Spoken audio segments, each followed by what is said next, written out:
স্বাগতম ভৌতিক জগতে, যেখানে প্রতিটা গল্পের পেছনে লুকিয়ে থাকে সব অজানা রহস্য, আর প্রতিটি অন্ধকারের অপেক্ষা করে কিছু অশরীরী।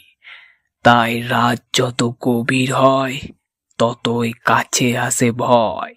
তাই লাইটটা বন্ধ করে হেডফোন কানে পরে প্রস্তুত হও, কারণ তুমি এখন প্রবেশ করতে যাচ্ছ ভৌতিক জগৎ।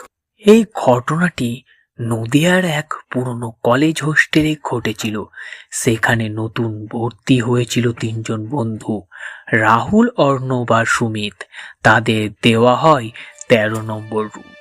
শুরুতেই তারা শুনেছিল এই রুমে নাকি আগে কেউ থাকতে চাইতো না, কিন্তু তারা এসব বিশ্বাস করে না।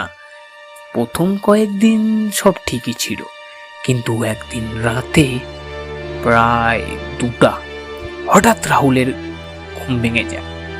সে শুনতে পায় টক টক করে দরজায় যেন কেউ টোকা মারছে। সে ভাবে হয়তো কেউ মজা করছে। সে জিজ্ঞেস করে, কে? কোনো উত্তর নেই। আবার টক টক। এবার টোকাটা একটু জোরে। রাহুল উঠে দরজার কাছে যায়। দরজা খুলে দেখে কেউ নেই, পুরো করিডোর ফাঁকা।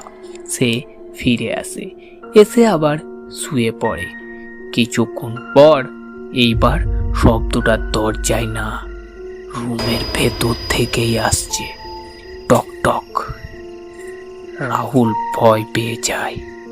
অর্ণবকে সে ডাকে। দুজনেই জেগে ওঠে।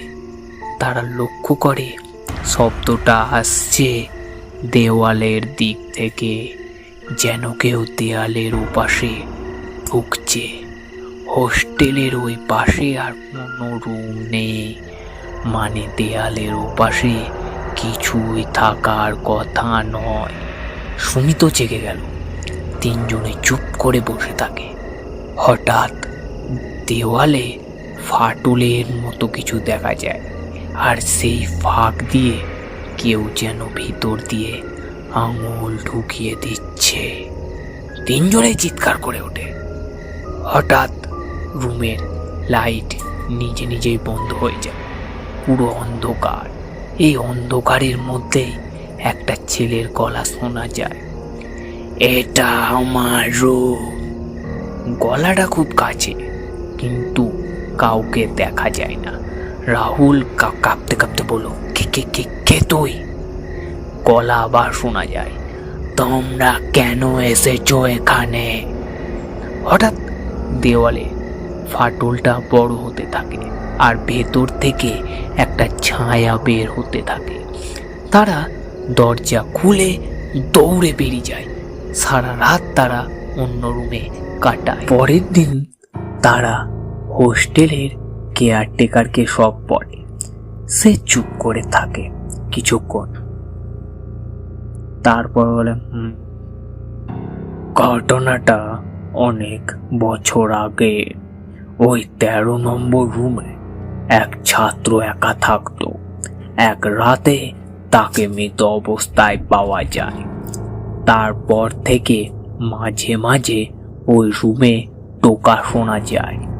তিনজনেই সেই দিন রুম বদলে নেয়, আর জীবনে কখনো 13 নম্বর রুমের কাছে যায়। এখনো মানুষে বিশ্বাস করে সব দরজা বাইরে থেকে বন্ধ থাকে না, কিছু দরজা ভেতর থেকেও খোলে না। আজকের গল্পটি এখানেই শেষ। যদি ভয়টা অনুভব করে থাকো তাহলে লাইক করে দাও, শেয়ার করো, আর সাবস্ক্রাইব করতে যেন একদমই ভুলো না, কারণ পরের গল্পটা আরো অন্ধকার, আরো ভয়ঙ্কর। ততক্ষণ পর্যন্ত সাবধানে থেকো।